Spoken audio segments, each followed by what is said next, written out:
Melissa, Sarah, what are we doing today?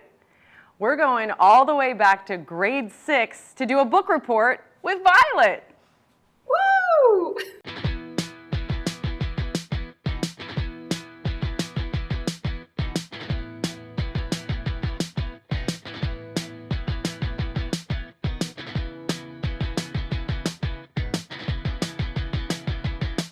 Violet, this is actually your second time on Could Read, Should Read, Must Read. We're really, really happy to have you back again. You were on our summer roundup challenge, our summer challenge roundup episode in the summer, which was an audio-only episode, and we're really excited to have you back with us on Rogers TV today. Thank you for having me. And Melissa, I love watching Violet develop as a reader. And it brings me back, and I'm sure it brings you back and Tom back to, when you were kind of fledgling readers and developing your passion. And Violet, I'm curious, how would you describe that feeling of getting lost in a book? Well, it's definitely hard to explain because you're lost. Yeah, but I just feel like you almost become friends with the characters and you just forget everything that's around you. The idea of just sitting down and cozying up and just forgetting about everything that's around you. That's perfect. And that's exactly what it is. You are lost, but in the best way possible, right? Yeah, it's super fun to watch her build up that love of reading and kind of escape into things. And then when she does make the connections sort of like in her life, it's like, it feels very, very satisfying. And I know, Sarah, we kind of reminisce a lot about ourselves as young readers, and we got to keep this PG. I know that you and I got into maybe some racier, more scandalous reads at a younger age than we should have, so maybe no referencing Sweet Valley High while I'm here with my very innocent daughter. But what are your memories of kind of becoming a reader and discovering that passion? Did you have any teachers along the way who really kind of helped foster that with you? I certainly did. And, I feel like my mom always read to me when I was young, and I liked that. But when I was probably about, I think, 10, an aunt got me a collection of books. And it was like, Swiss Family Robinson and Robinson Crusoe and a lot of the kind of classic children's books.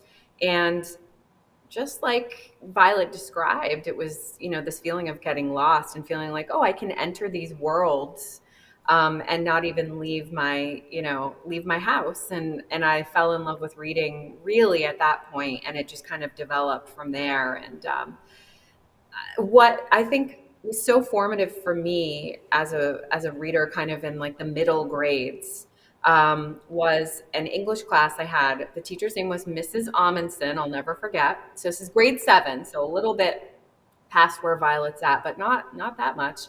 And we had to read a book called Gentle Hands by Emmy Kerr. And we had to write essentially a book report for it. And she really loved my response. And she actually read parts of my paper that I had written out to the class.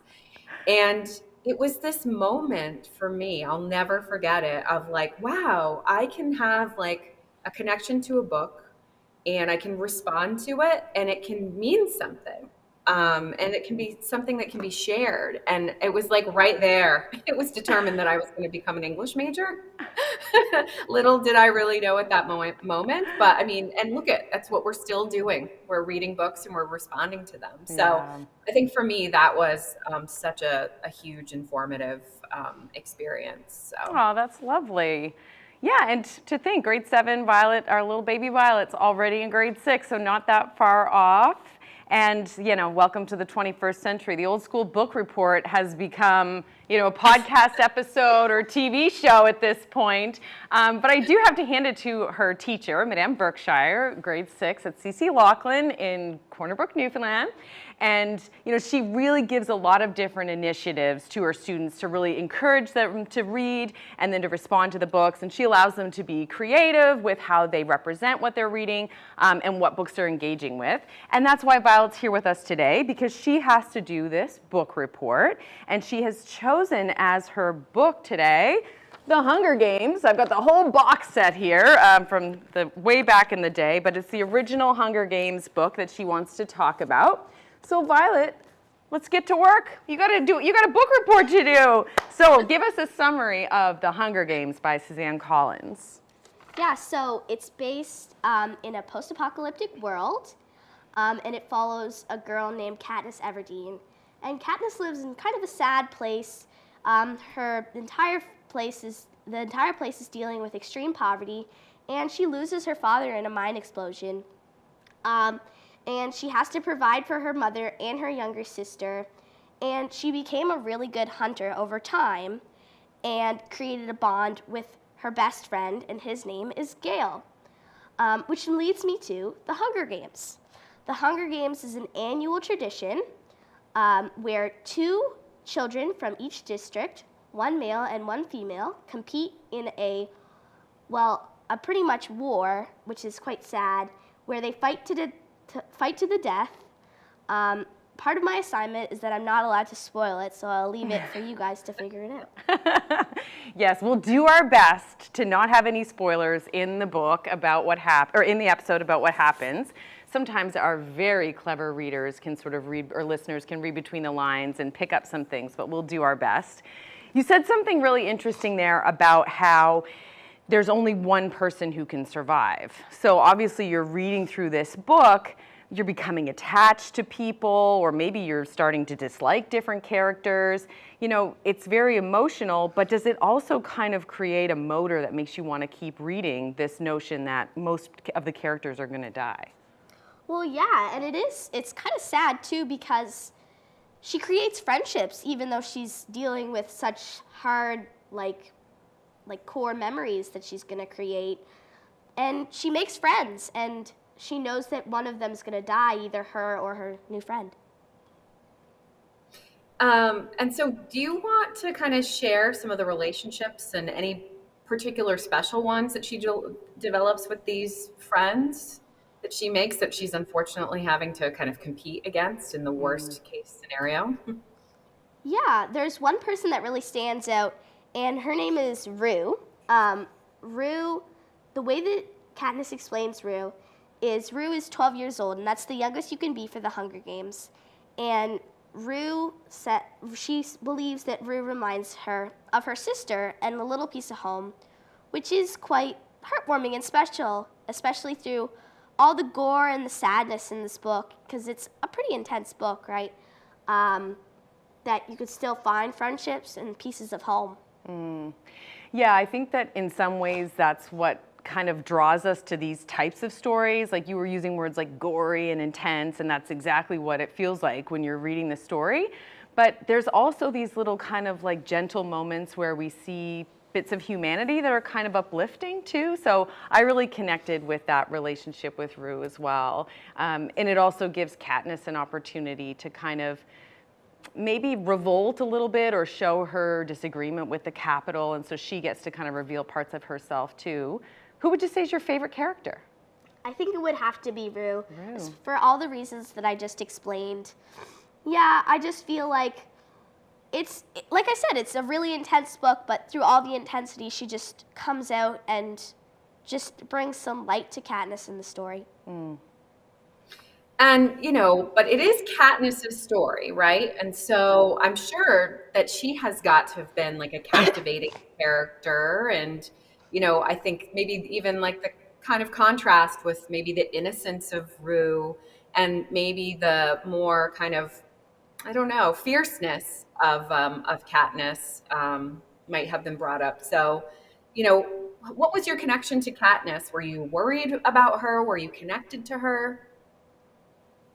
Well, I feel like she has forced herself to become this, because all she's been through, she's forced herself to become a mysterious person, like a secretive person.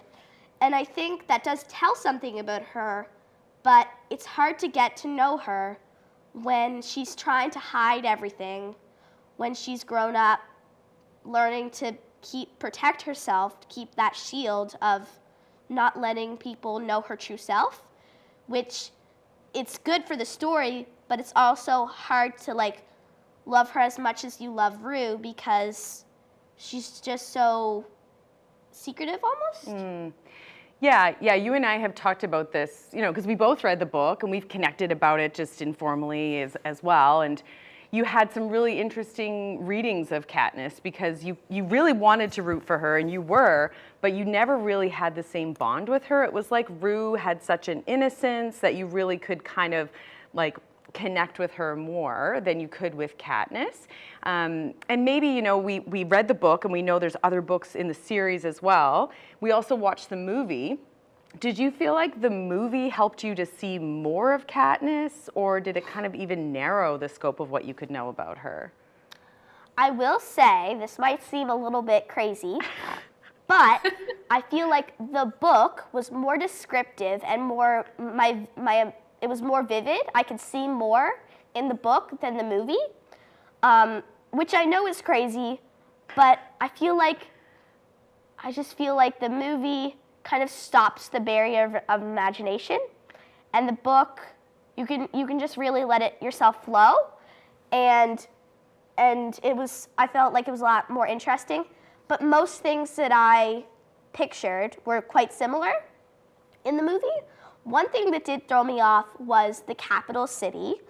When Katniss shows up, it looks much less brighter than I thought it would be. It's a lot gloomier and sad.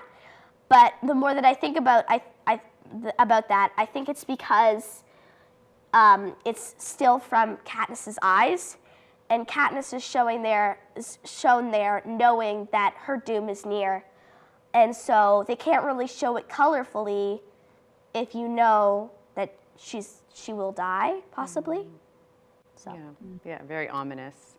I like that interpretation of why the capital city doesn't necessarily match up to what you thought it would look like, because because this is Katniss' story, right? You're thinking about it through her perspective, and I do think you're really onto something. I feel like for those of us who are really big book lovers, when there is an adaptation on the screen, I love that phrase of like it stopped your imagination, because you do develop these very special and unique relationships with the characters, and how things look and how they feel in a book. And obviously a film adaptation is going to be a little bit different. So really great observations there. I appreciate that, Violet. Yeah, I'm not gonna lie. When I was like, I could feel my heart growing a little bit when she was like, "This is not even rehearsed. She's just like right from the heart." This whole barrier to imagination, I could have cried. It was gorgeous. Right. That's great. Yeah. But do you feel like it did ultimately, like it was a nice, I guess, companion to watch the film and be able to have read the book? Yeah, I feel like I would have understood the movie like barely if I hadn't read the book. Right. Yeah, and it's interesting because we're talking about the movie and the book as sort of companion pieces, which even when you were reading it, we were building up to like, over Christmas break, we're going to make sure we watch the movie, like kind of seeing it as a fulsome experience with those two modes. But The Hunger Games, I mean, it's been around for, at least I read it about 15 years ago. I was kind of joking with Violet, like I read that original trilogy before she was even born. And she's still, it's the same set of boxes. That set of books has been in our house literally her entire life. And she suddenly kind of developed an interest in reading it, which was kind of funny because there's a really famous scene at the beginning of the book, which a lot of people are familiar with, and it's become a meme. Do you want to explain what scene that is? Do you know what I'm talking about? Yeah, so it's like one of the most famous scenes is when Primrose Everdeen, Katniss's sister, gets chosen to represent their district in the Hunger Games.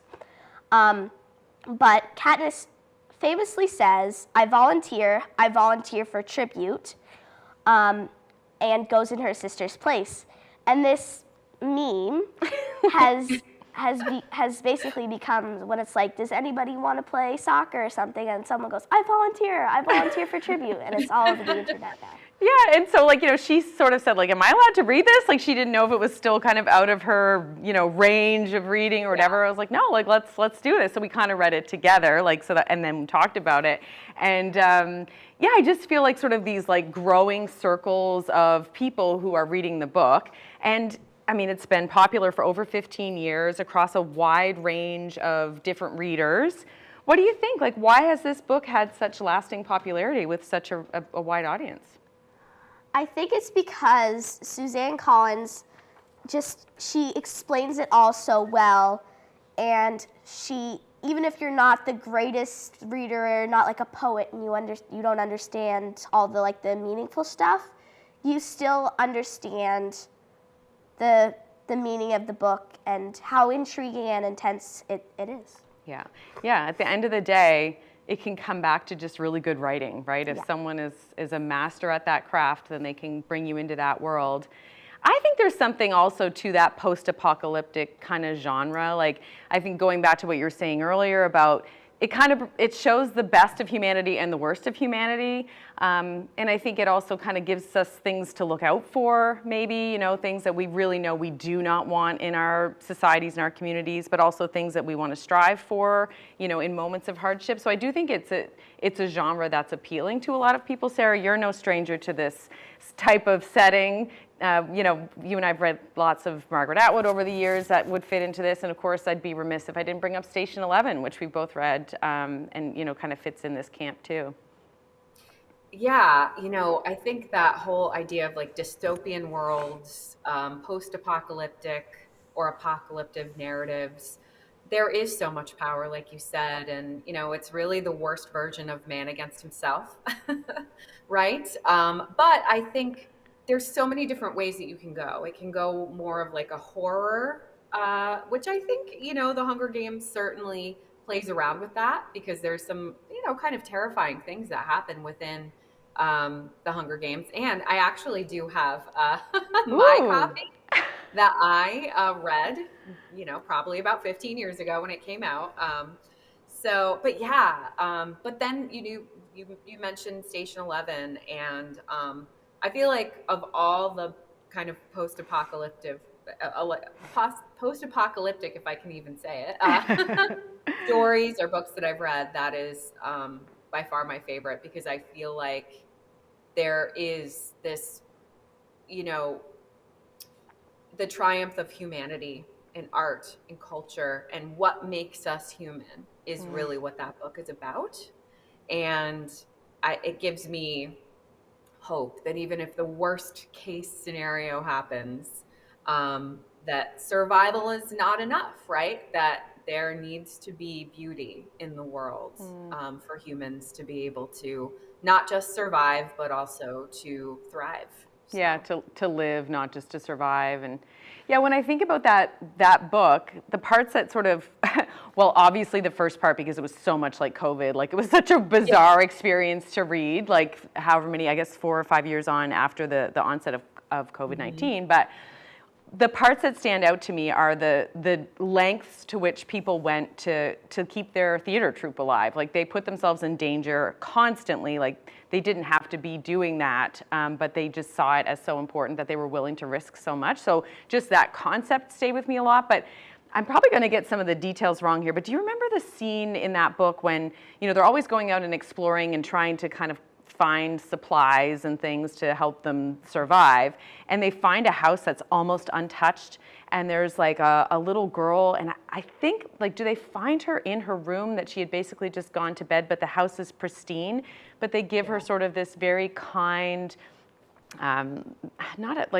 put her to rest basically, and they treat her with a lot of dignity. And I just remember thinking that was like a really touching part of that book. And it's not completely unlike with Rue in The Hunger Games, when putting her to rest is not only something that shows that humanity, but also gives Katniss an opportunity to communicate something more about how she feels about her situation and her role in the Capitol and the Hunger Games and everything. So yeah, I think there's a lot of parallels there.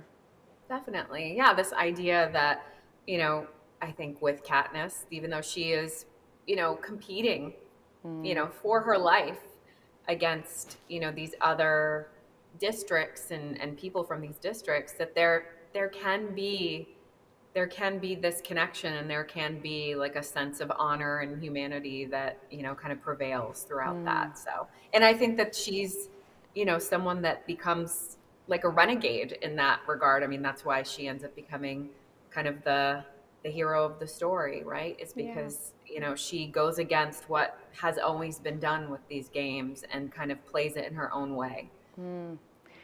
So Violet, it's time. And I think she's on track for an A here, Madame Berkshire. I don't know about you, but I'm seeing good grades in your future here. But you still have to answer what is the most important question that Sarah and I ask all of our guests and each other on this show. In your opinion, is The Hunger Games by Suzanne Collins a could read, a should read, or a must read? I think it depends on your age range, but because if I was a little bit younger, I would be like, I'm horrified of this. No, I'm so scared. But I think I read it. Anybody older than me, I feel like this is totally a must read. Awesome. Yeah, and of course, we have the rest of the series. We got to read that. And Sunrise on the Reaping, I think, is the name of the second prequel that is coming out next month. So, I mean, Suzanne Collins is still at it. She's still writing with, and, working in this world. And I think that'll be interesting in terms of the trajectory of your reading these characters, kind of seeing maybe more of Katniss become a bit more evident, maybe some more of her motivations. And so, again, to Suzanne Collins's credit, that's probably what she's trying to work towards, right? And you commented on, how skillful of a writer that you think she is. Yeah. So thank you so much for talking about the Hunger Games with us and allowing us to be part of your book report. Thank you. Thank you. Well, while we have Violet here, we wanted to kind of do a little bit of picking the brain of a young reader. Sarah and I have been really interested in a list of books that NPR curates every year. I think it goes back to, I'm going to say 2013, 2012, something like that. And when the 2024 list came out, particularly since that was the first year of the podcast, we were a little delighted with ourselves, a little pat on the back that we had read quite a number of books on that list. So I think between myself and Sarah and Violet, we've probably read over half of them, I think. So we actually have some of the graphic novel selections that were on that list that Violet read here. And I thought we could maybe go through them a little bit and get her take on them as a young reader, but also in relation to maybe what the people who were making the list were looking for, as opposed to maybe the target audience for some of these books. You ready? All right, so the very first one we're going to talk about is Lunar New Year Love Story. Very timely. Happy Lunar New Year to those celebrating. By Jean Luen Yang and Nguyen Pham. You read this almost exactly 1 year ago, I think, actually. Yeah. And then since you are inclined to reread, it's been reread a few times. How'd you feel about Lunar New Year Love Story? Yeah, I'm not too surprised it was on that one. It's a pretty like publicized book. There's like a podcast about it. It's good. It's a good book, yep. But it's not exactly to my liking, considering it's a love story. It's just kind of gross at some points. But mostly it's a pretty good book also. Yes, fighting to the death, yes. Kissing, no, in Violet's opinion. So the gross comes in with the love stories, not with, violent gladiator styles. Melissa, not unlike our feelings about holiday reads, we'd rather murder mayhem. Absolutely, yes, like mother, like daughter. Let's get some bloodshed in this holiday read. But yeah, this was a good one. You did enjoy it enough to read it a couple of times, certainly. But and I think it was a nice way of kind of exploring the Lunar New Year holiday along with this love story, and it's sort of a rite of passage. So that was a good one. Okay, next I'm going to bring up Kay is in Trouble by Gary Clement. I read this one last year as well. Thoughts on this one? Surprised it was on the list? What'd you think of it? I'm pretty surprised this one was on the list. I think, in my opinion, because, hey, I'm a kid, I can get in trouble. That's okay, because it's about getting in trouble, a kid being in trouble. But that's just normal for me, which suggests that probably wasn't kids who chose these selections. Probably parents who were like, this is funny, it'll teach my kids something. But I don't know, it was an okay book. It was just nice. It was like pretty quick and it was nice to read, but it wasn't exactly like a must read in my opinion. Right. It's kind of like a little tiny comic book. Yeah, there's like a little set of comic strips in here, and it did kind of remind me of like a Dennis the Menace kind of character. So I had a similar thought of like, you know, I don't know that it was particularly meaningful. I would have described it more as like quirky. It's like about this little kid who goes around sort of being misunderstood, and then when his actions are misunderstood, he ends up getting in trouble. And when I was saying it to Violet, she was like, yeah, getting in trouble when you're a kid is like kind of a daily occurrence. It's not like book worthy. And I thought that was like an interesting kind of like read on it. So I can see how like it was quirky, it was cute. Yeah, so I was a little bit surprised to see it on the list, but also happy because it was on our shelf. Had you heard of that one, Sarah? I got it at Walmart. Like, I think it's pretty. No, I'm not, because William is still such a, really, he's not even fully reading yet. We haven't made it to those kinds of books yet. So I'm sure give me like a year or two and, I'll be very well versed in those kinds of books. But so this is really great. And so based on your recommendations, these might kind of influence some books that I expose William to, as he gets a little William will older. love that one. That is, isn't it, Violet? That's like yes, a William book. That's like a William book. Yeah. Violet knows William. She's spent some time with him, so it could be W is in trouble. Yeah. And there's a sequel to that one coming out this year too. I can't remember what it's called, but there's a new one. Yeah. Yeah, so I could totally see William just getting a kick out of this character kind of, and he's really independent roaming the streets, but then like something will happen that turns everything on its head. So yeah, And that would be a good one. he like talks to animals and like he meets like an ant and the ant's like da, da, da, da, da. Yeah, it's really cute. Well, and now on a totally other end of the spectrum, this one's called Dear Dad by J.J. Patton. This one's actually a memoir as well. So Violet, how about this one? Did you enjoy this one? How'd you encounter it? Were you surprised to see it on the list? I was honestly surprised because I found it at like a school book fair, and it was like the only graphic novel there. I was just like, oh, this is here. I'll just grab it because I wanted to read something, right? I don't want to be given $20 and not spend it. Like You not enjoy it, you mean? yeah, exactly. Yours. And so I got it. It was a pretty good book. I mean, it was pretty quick. Like I read it on the bus. It wasn't too long, but like for someone who's like just getting into reading, I feel like that'd be an interesting book. Yeah, it's about like it's kind of a sad story, but like the way that they explain it is like kind of in a kid way and explaining it not to sound sad in any way.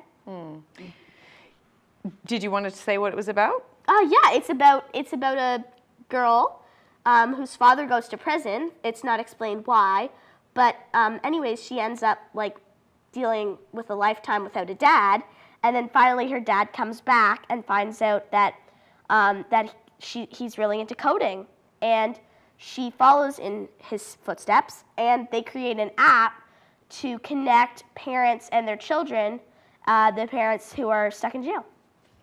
Yeah.